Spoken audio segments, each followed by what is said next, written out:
इस सुंदर एवं सराहनीय आयोजन में मुझे अपनी बात रखने का अवसर दिया, इसके लिए एक बार फिर आपका धन्यवाद।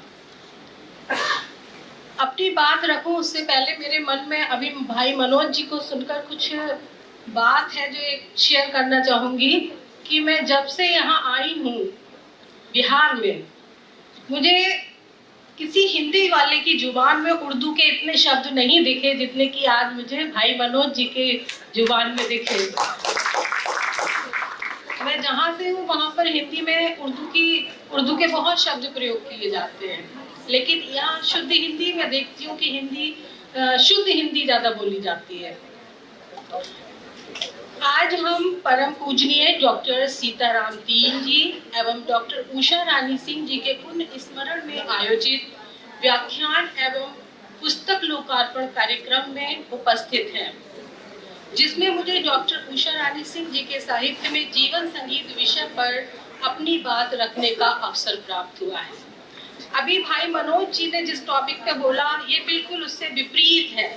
उन्होंने साहित्य लोचन, काव्य शास्त्र, आलोचना, समीक्षा उस विषय पे बात की साहित्य के क्षेत्र में, और मैं बात कर रही हूँ साहित्य में जीवन संगीत की, जो एकदम विपरीत है, आपको दूसरे माहौल में ले जाएगा।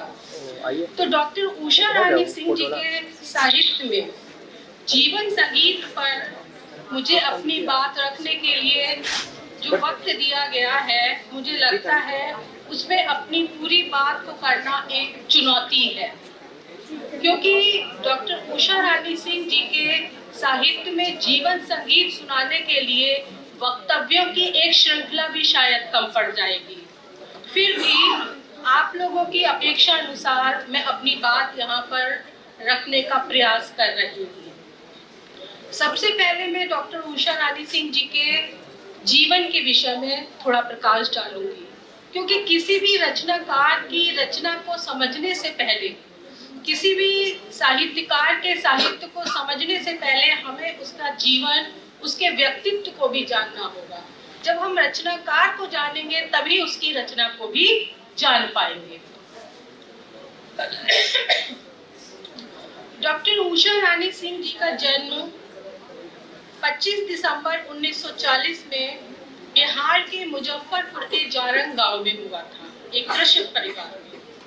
उनके पिता श्री रामाशीष सिंह जी, जो स्वभाव से बहुत सज्जन थे और उस जमाने में इंजीनियर थे, उन्होंने सरस्वती पुत्र सीताराम दीन जी को अपने दामाद के रूप में चुना और उषा जी का बहुत कम उम्र में ही उनसे विवाह हो गया। इंटर की पढ़ाई के बाद की पढ़ाई उन्होंने अपने विवाह के बाद की। उन्होंने एमए किया, बीएड किया, एमएड किया, पीएचडी की और एक सफल प्राध्यापिका बनी। और एशियाई देशों की चंद शिक्षित महिलाओं की सूची में उनका नाम प्रमुखता से दर्ज किया गया। उनकी इन सभी उपलब्धियों में उनके पति दीन जी का पूरा सहयोग उनको मिलता रहा। जब उनके पति की मृत्यु हो गई, उसके बाद भी उषा जी टूटी नहीं, बिखरी नहीं। वो एक जुझारू व्यक्तित्व की महिला थी। उन्होंने अपनी काव्य यात्रा के साथ साथ कबीर दर्शन और पति की स्मृतियों को वह हमेशा आलोकित करती रही। इसी के साथ साथ छात्र और छात्राओं, शोधार्थियों को मार्गदर्शन देती रही। इस तरह उषा जी अपनी महायात्रा तक हिंदी साहित्य को समृद्ध करती रही। जब तक जीवित रही, साहित्य के प्रति सक्रिय रही। फलस्वरूप उनकी रचनाओं की संख्या निरंतर बढ़ती चली गई। इस क्रम में उनकी अनेक रचनाओं को आकार मिला। उन्हें अनेक साहित्यिक सम्मान प्राप्त हुए। आकाशवाणी और दूरदर्शन पर वह हमेशा सक्रिय रही। अनेक साहित्यिक संस्थाओं की अध्यक्ष, उपाध्यक्ष और आजीवन सदस्य रही। तो ऐसे व्यक्तित्व की थी डॉक्टर उषा रानी जी। और 1 सितंबर 2014 को उनका शरीर शांत हो गया। उनकी रचनाओं की बात करें तो उन्होंने गद्य और पद्य दोनों में अपनी लेखनी चलाई है। उनके कुछ काव्य संग्रह हैं: अमोल उपहार, आस्था अस्मिता, चेतना कुसुम, आकाश गंगा, अंतर यात्रा, रस गगन गुफा से अजर झरे। बोलती रेखाएं उनका रेखा चित्र और संस्मरण का संकलन है। पुराण शरीर जीवन और चिंतन, अध्ययन और चिंतन उनके निबंध संग्रह है। संत कबीर का जीवन दर्शन उनका समीक्षात्मक रचना है। स्मृति डॉक्टर सीताराम दीन पुस्तक का उन्होंने संपादन किया है। अब मैं अपने मुख्य विषय पर आती हूँ, जो आज मुझे विषय दिया गया है डॉक्टर उषा रानी सिंह जी के साहित्य में जीवन संगीत। तो डॉक्टर उषा रानी सिंह जी ने गद्य और पद्य दोनों में अपनी सरल भाव भागीरथी प्रवाहित करने वाली जो डॉक्टर उषा रानी सिंह जी है, उनके विषय में प्रसिद्ध कवि और चिंतक पंडित रामदयाल पांडे जी ने अभिनव महादेवी की उपाधि से विभूषित किया। इस उपाधि से आप लोग समझ सकते हैं कि उषा जी का साहित्य कितना उच्च कोटि का है। वे आधुनिक साहित्य नक्षत्र मंडल की एक आलोकमयी तारिका, प्रतिष्ठित कवयित्री, अभूतपूर्व गद्यकार, सफल प्राध्यापिका, प्रबुद्ध चिंतक, सहृदय समाज सेवी, कुशल गृहिणी एवं प्रकृति प्रेमी साहित्यकार हैं। गद्य और पद्य दोनों में ही, जैसा मैंने आपको पहले बताया, उन्होंने अपनी लेखनी चलाई है। उनका भाव पक्ष अपनी गरिमा में अत्यंत उदात्त है और सशक्त है, वहीं उनका अभिव्यक्ति पक्ष अत्यंत प्रभावशाली और आकर्षक है। उषा जी के काव्य पर बात करें तो भाव प्रवण कवित्री डॉक्टर उषा जी के काव्य में मानव जीवन की विविध भावनाओं का बड़ा ही सुंदर चित्रण हमें प्राप्त होता है। उनके काव्य में अभिव्यक्ति की सहजता है, मानो उनके हृदय के भाव अनायास ही कविता के रूप में फूट पड़ते हैं। और साथ ही साथ उनके काव्य में हम लोकहित, लोक कल्याण की उदात्त भावना भी देखते हैं। उनकी एक कविता है मैं हृदय के दीप से।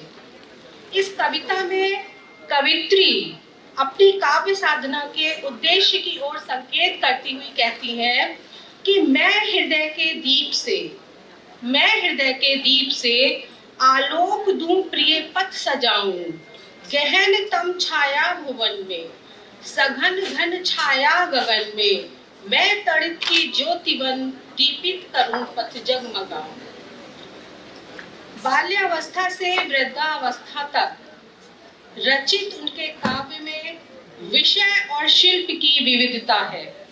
कहीं बाल सुलभ उमंग और उत्साह है, तो कहीं जीवन संघर्ष और गंभीर दार्शनिकता भी उनके काव्य में मिलती है।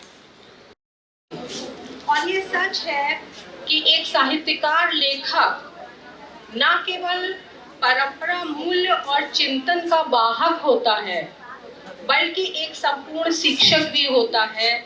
उषा जी इसकी श्रेष्ठ उदाहरण हैं।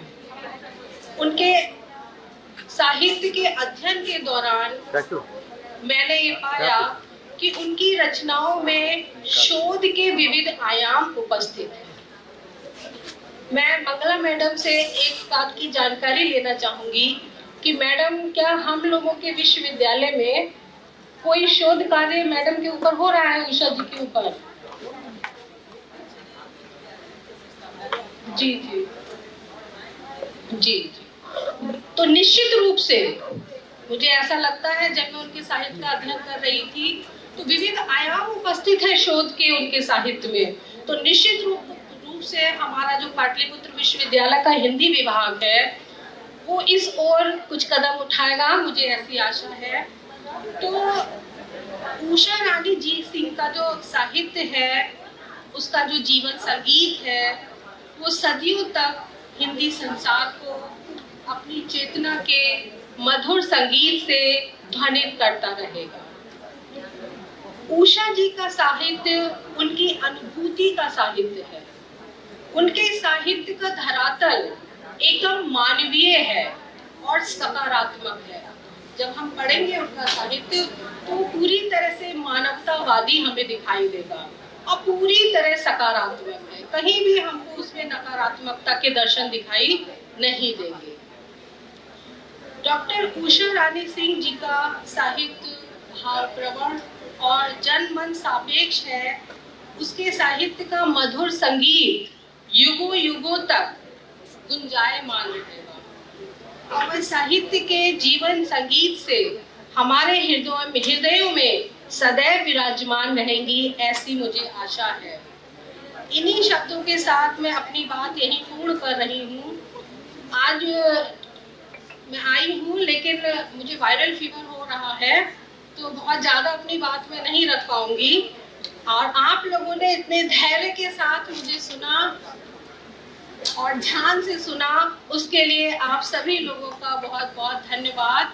और उषा रानी सिंह जी पर हिंदी विभाग में शोध कार्य होंगे, इसी आशा के साथ उनको श्रद्धांजलि अर्पित करते हुए मैं अपनी बात यहीं पूरी करती हूँ। धन्यवाद।